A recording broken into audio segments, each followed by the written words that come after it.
After years of my parents left me and then came crawling for money, they then tried to ruin my life in court, but I bribed their lawyer. I'm a 28-year-old guy now, trying to live a normal life, but the trauma from my childhood still haunts me every day. I've always felt like I didn't belong, like I was just this mistake in the universe that everyone could see except for me. From the moment I could remember, it felt like the world was against me, my parents, my teachers, my classmates, everyone. I still don't know what I did to deserve the kind of hatred they had for me. I was born in a small, tight-knit town, the kind of place where everyone knows everyone else's business. And if you're different in any way, you're basically doomed. My parents, Sarah and Mark, were the kind of people who should never have had kids. They were young when they had me, too young. My mom was only 18, and my dad wasn't much older. They were high school sweethearts, or so they liked to tell everyone, but the truth is, they got stuck together because of me. I was the unwanted mistake that ruined their plans. They made sure I knew it from the start. My earliest memories are of my mom screaming at me for the smallest things. If I cried, if I made a mess, if I didn't eat my food fast enough, it didn't matter. Everything I did seemed to set her off. My dad wasn't any better. He wasn't around much, and when he was usually drunk. He had this way of looking at me like I was something disgusting he'd stepped in. He never hit me, but sometimes I wish he had. The way he ignored me, the way he looked right through me, made me feel like I didn't even exist. There was this one night when I was about 5 years old that I'll never forget. It was the middle of winter, and our house was freezing because my dad had forgotten to pay the heating bill. I remember sitting in the living room, trying to warm up by the tiny space heater they'd bought at a yard sale. My mom came in and saw me there, and for some reason, it set her off. She started screaming at me, calling me lazy and useless, saying I was a burden on the family. Then she did something I'll never forget. She picked up the heater and threw it at me. I didn't move fast enough, and it hit me square in the chest. The thing was still on, and it burned me pretty bad. My dad came in when he heard the commotion, but instead of helping me, he just told me to stop crying and be a man. I was 5 years old. School was no better. From the first day of kindergarten, it was clear I didn't fit in. The other kids sensed something was off about me, or maybe they'd heard their parents talking about my family. Whatever the reason, they avoided me like I had the plague. I spent most of my time alone, sitting by myself at lunch, playing by myself at recess. I tried to make friends, but it never worked out. Whenever I got close to someone, they'd suddenly turn on me, like they'd been told to stay away from the weird kid. It didn't take long for the bullying to start. There was this one kid, Ethan, who was the worst. He was a couple of years older than me, and he seemed to take pleasure in making my life hell. He'd shove me into lockers, trip me in the hallways, steal my lunch money, typical bully stuff. But Ethan was smart about it. He never did anything where the teachers could see, and he always made it look like I was the one causing trouble. It wasn't long before the teachers started turning on me too. Mrs. Thompson was my third-grade teacher, and she was the first adult outside of my family who made me feel like I was worthless. She had this way of looking at me, with this cold, disapproving stare, like I was something she'd scraped off her shoe. She was always finding reasons to punish me, whether it was for talking in class, even when I wasn't, or for not finishing my homework, which I always did, but she'd say it was wrong. I remember one day, we had a spelling test, and I got all the words right. I was so proud of myself, and for a moment, I thought maybe Mrs. Thompson would give me a break. But when she handed back the papers, she marked 3 of my answers wrong. I knew I'd spelled them correctly, but when I tried to tell her, she just smiled this cruel smile and said, "No one likes a smart-ass, Daniel." I started to believe that maybe there was something wrong with me, something that made people hate me so much. Why else would my parents despise me?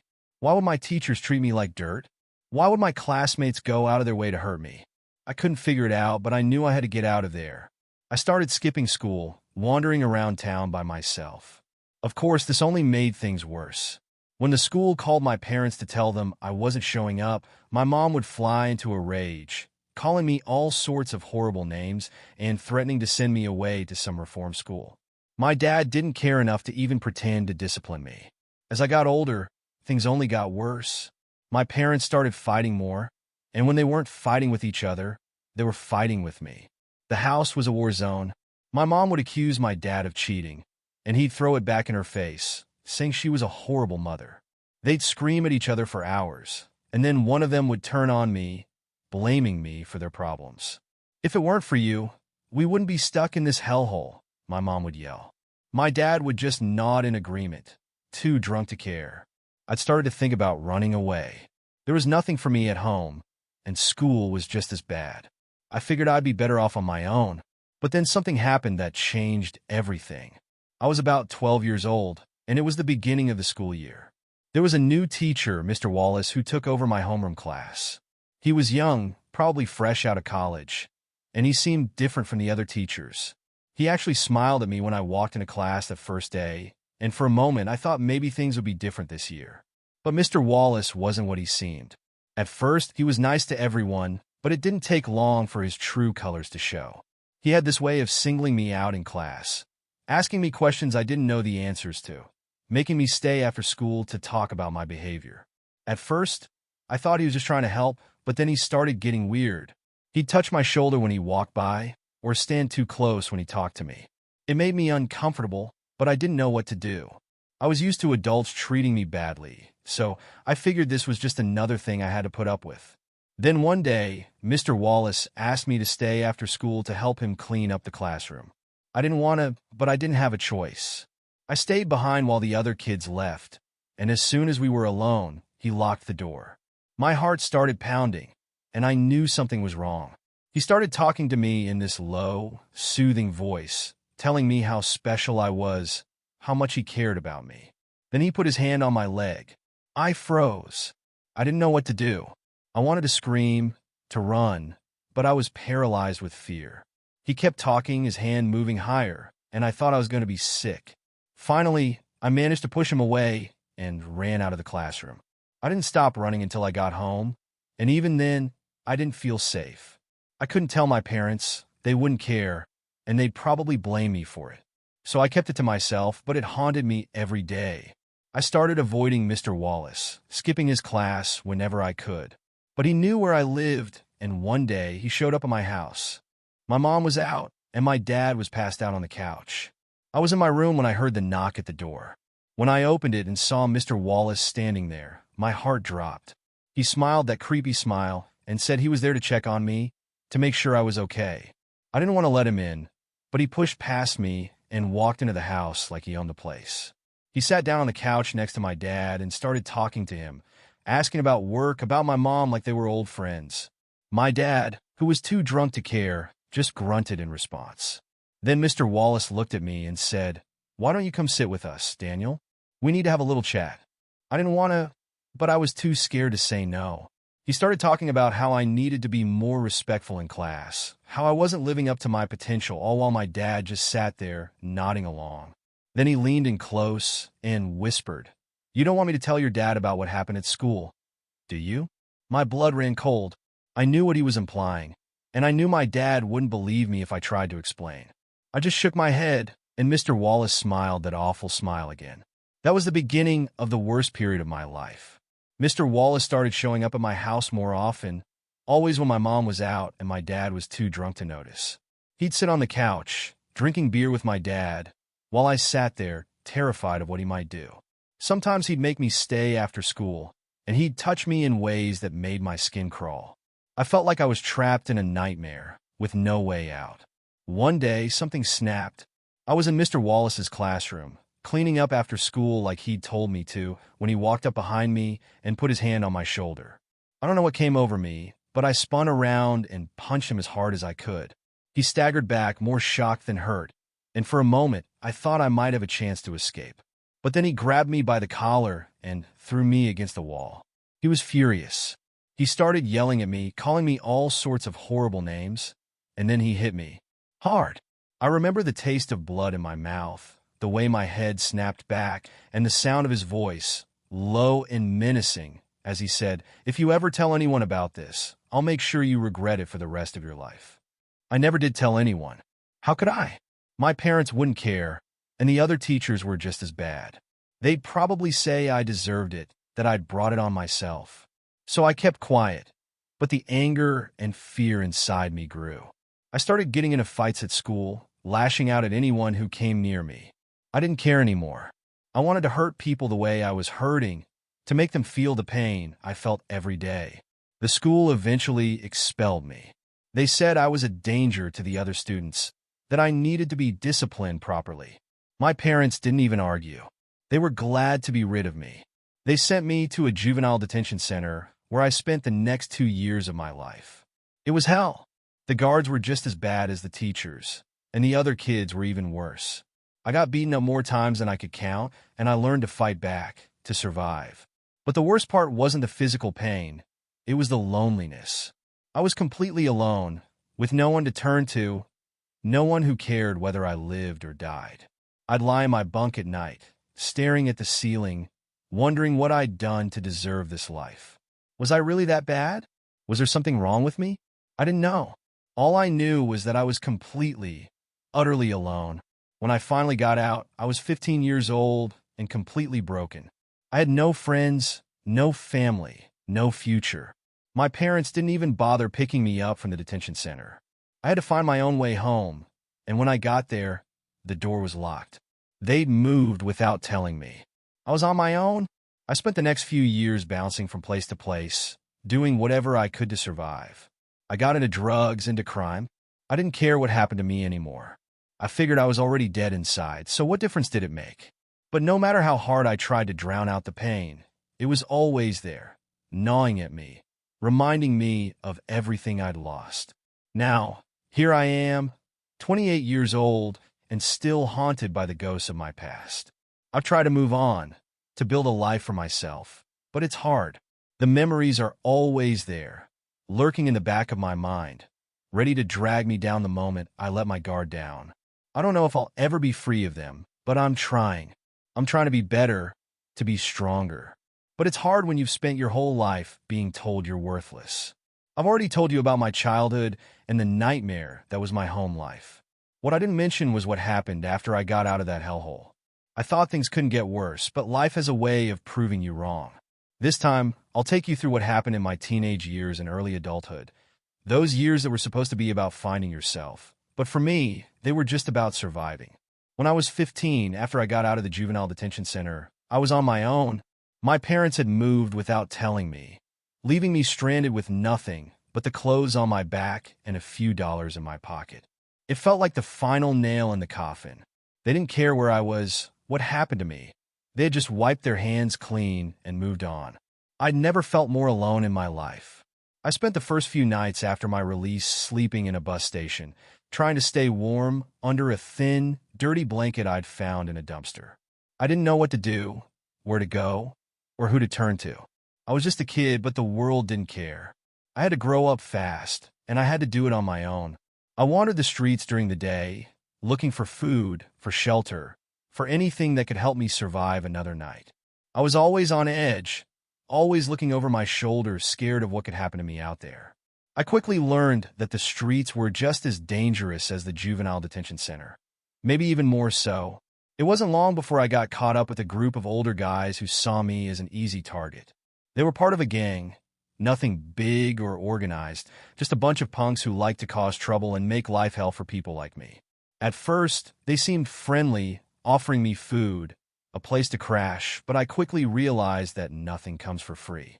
They started using me to do their dirty work, shoplifting, dealing drugs, running errands that put me in more danger than I'd ever been in before. They called me kid and treated me like their pet, something to be ordered around and thrown away when I was no longer useful. One night, they dragged me along to a party in some abandoned warehouse. I didn't want to go, but they didn't give me a choice. The place was packed with people, most of them older, all of them wasted. There was a lot of drinking, drugs, and things happening in the dark corners that I tried not to look at. I was just trying to stay out of trouble, but trouble found me anyway. A fight broke out between two of the guys from the gang and some strangers who had shown up uninvited. It turned ugly fast, with bottles being smashed and fists flying. One of the guys shoved me forward, right into the middle of it as if I was supposed to do something. But I was frozen, terrified out of my mind. That's when I felt a sharp pain in my side, and I realized I'd been stabbed. The next few moments were a blur of chaos and pain. I remember hitting the ground, the cold concrete against my cheek, and the taste of blood in my mouth.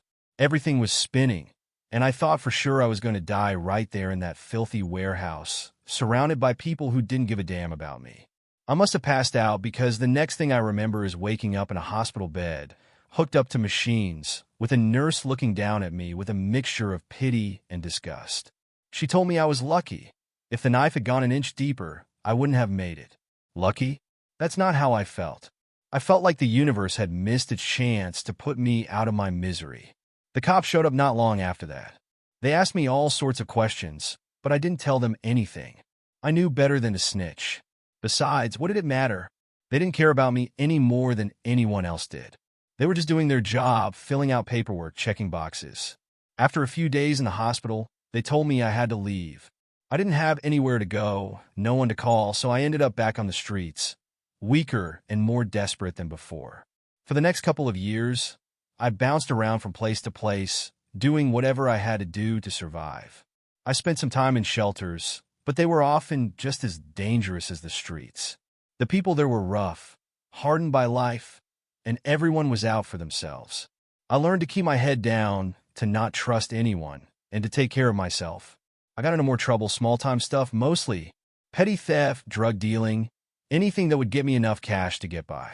I hated myself for it, but I didn't know any other way to live. It was survival, plain and simple. Then, when I was 18, something happened that changed everything. I was living in a rundown apartment with a couple of other guys I barely knew. The place was a dump, cockroaches, broken windows, no heat, but it was better than the street. One night, there was a knock on the door, and when I opened it, there was this girl standing there. She looked like she was around my age, maybe a little younger. She was shivering, wearing clothes that were too thin for the cold weather, and her eyes were wide with fear. She said her name was Emily and that she needed a place to stay. She'd run away from home, from an abusive father, and she had nowhere else to go. I knew I should have turned her away. Taking in a stranger was a bad idea, especially in that neighborhood, but something about her reminded me of myself. So I let her in. Emily and I became close fast. We were both broken, both running from our pasts, and it felt like we were the only ones who could understand each other. We spent hours talking about our lives, about the things we'd seen and done, and for the first time in a long time, I felt like maybe I wasn't completely alone. She had this way of making me feel like I was worth something, like I wasn't just the sum of all the bad things that had happened to me. We started looking out for each other, protecting each other from the dangers of the streets. But nothing good ever lasts. I should have known that. About 6 months after Emily moved in, she started using drugs. I tried to stop her, tried to tell her that it was a dead-end road, but she wouldn't listen.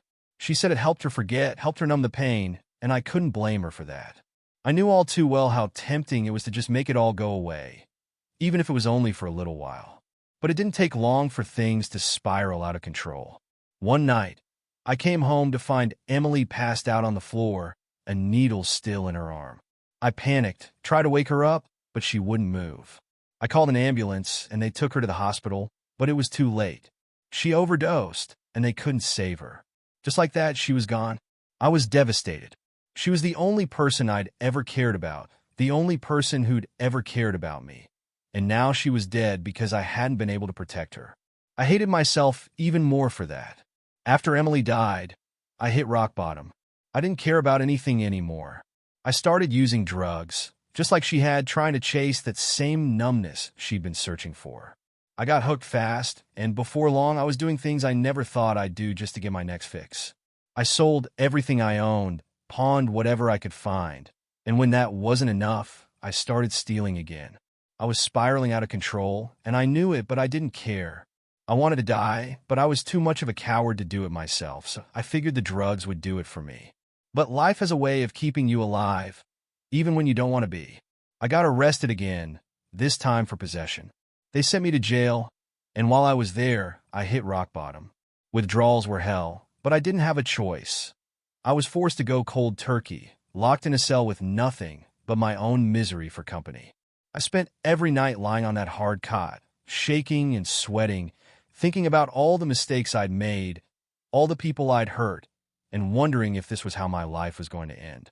I'm not sure what kept me going, but somehow I made it through. When I got out of jail, I was determined to stay clean.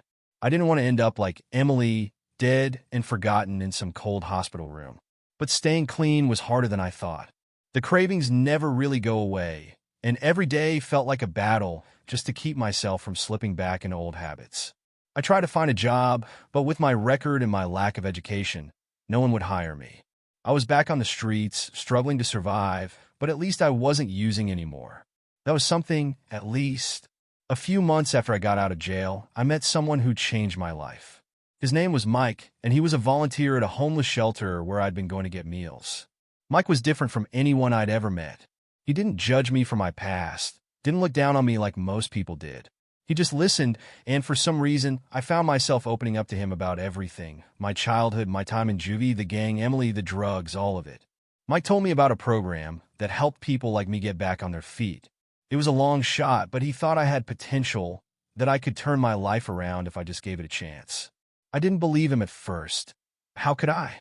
After everything I'd been through, it was hard to believe that anyone would want to help me, that I was even worth saving. But Mike was persistent, and eventually I agreed to give it a shot. The program was tough, but it was exactly what I needed. It gave me structure, a place to live, and most importantly, it gave me hope. For the first time in years, I felt like maybe, just maybe, I could have a future. I started taking classes, learning skills that could help me get a job, and I threw myself into it with everything I had. I didn't want to be that person anymore. The person who was always running, always hiding, always hurting. I wanted to be better, to be someone I could be proud of. It wasn't easy. Every day was a struggle, and there were times when I wanted to give up, to fall back into old habits. But I kept going, kept pushing myself, because I knew that if I didn't, I'd end up like Emily or worse. And slowly, things started to change. I got a job, a real job, working in a warehouse. It wasn't much, but it was honest work, and it felt good to be earning a paycheck, to be doing something with my life. I started saving money, paying off my debts, and little by little I started to rebuild myself. But the past never really goes away. There were days when the memories would come flooding back, when I'd be overwhelmed by the weight of everything I'd been through.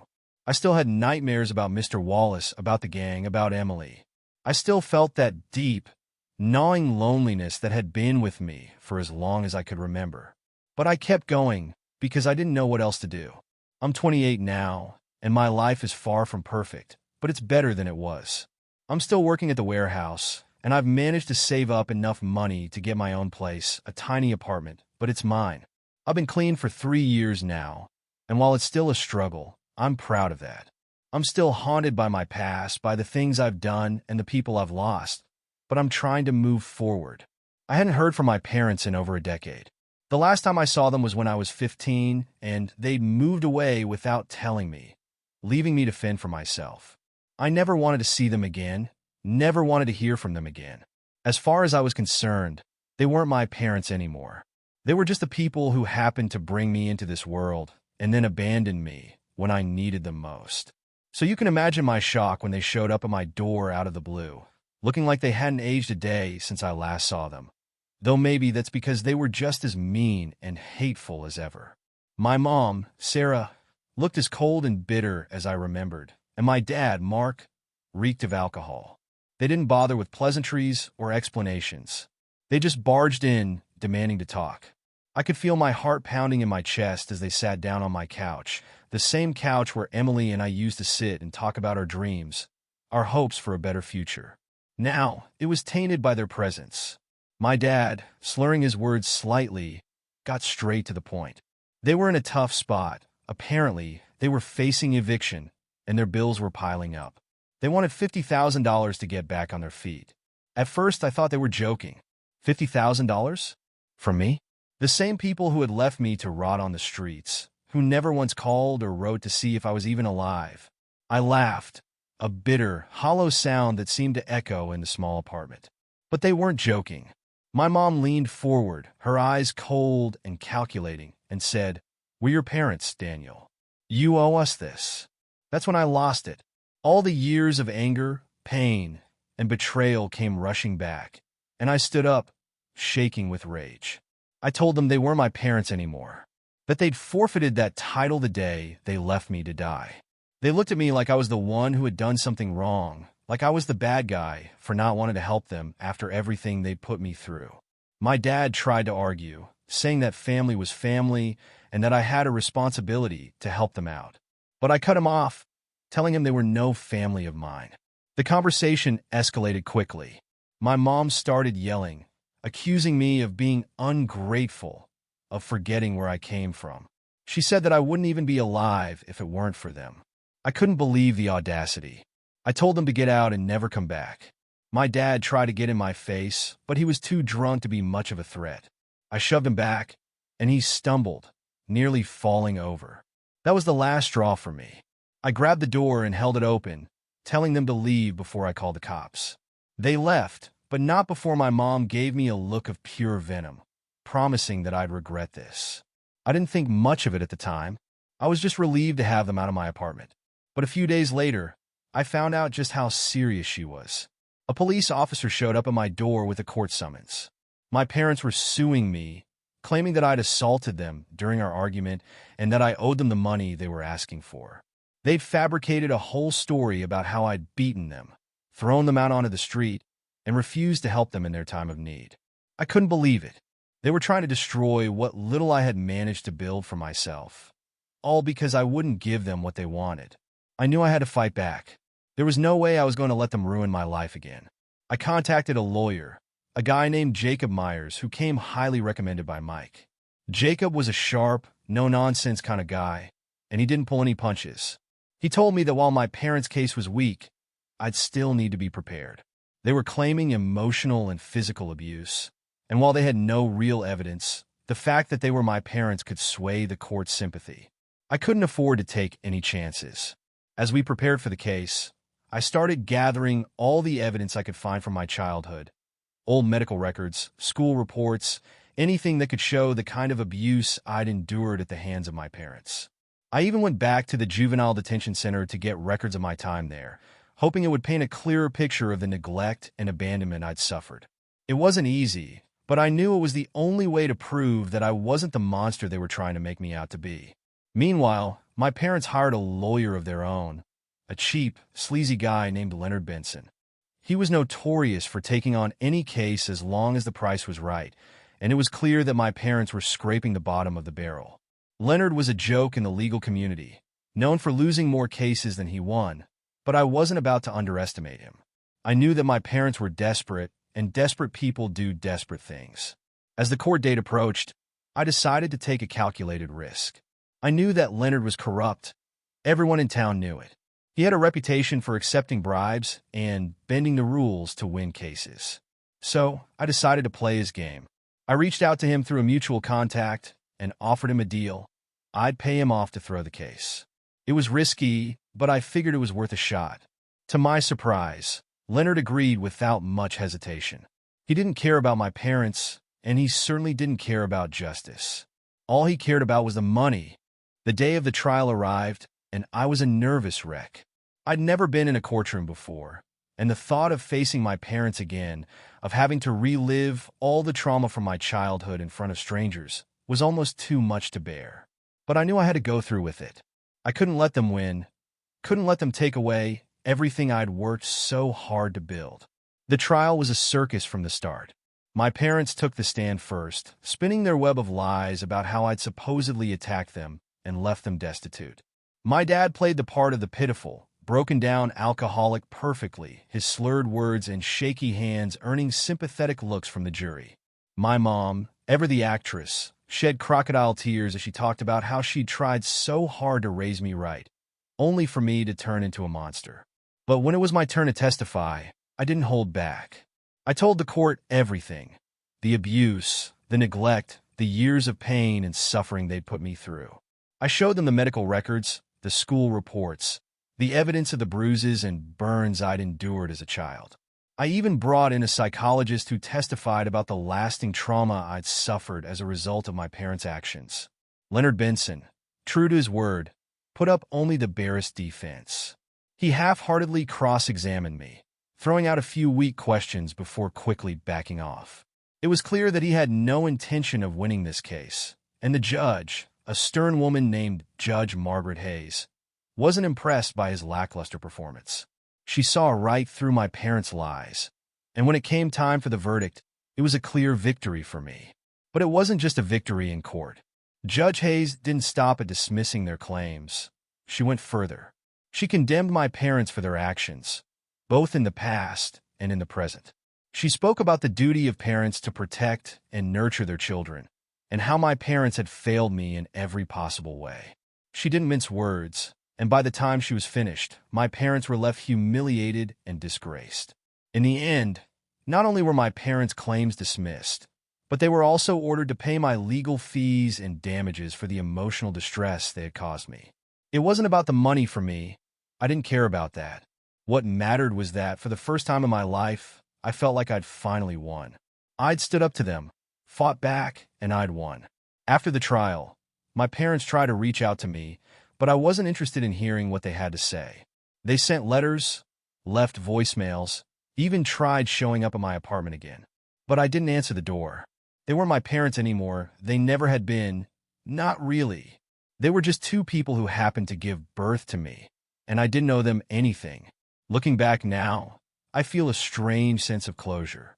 It's like a weight has been lifted off my shoulders, and for the first time, I can breathe freely. I know that the scars from my past will always be there, but they don't define me anymore. I'm not that scared, lonely kid who's always looking over his shoulder, waiting for the next bad thing to happen. I'm stronger than that, and I've proved it to myself. Thanks for all the support me.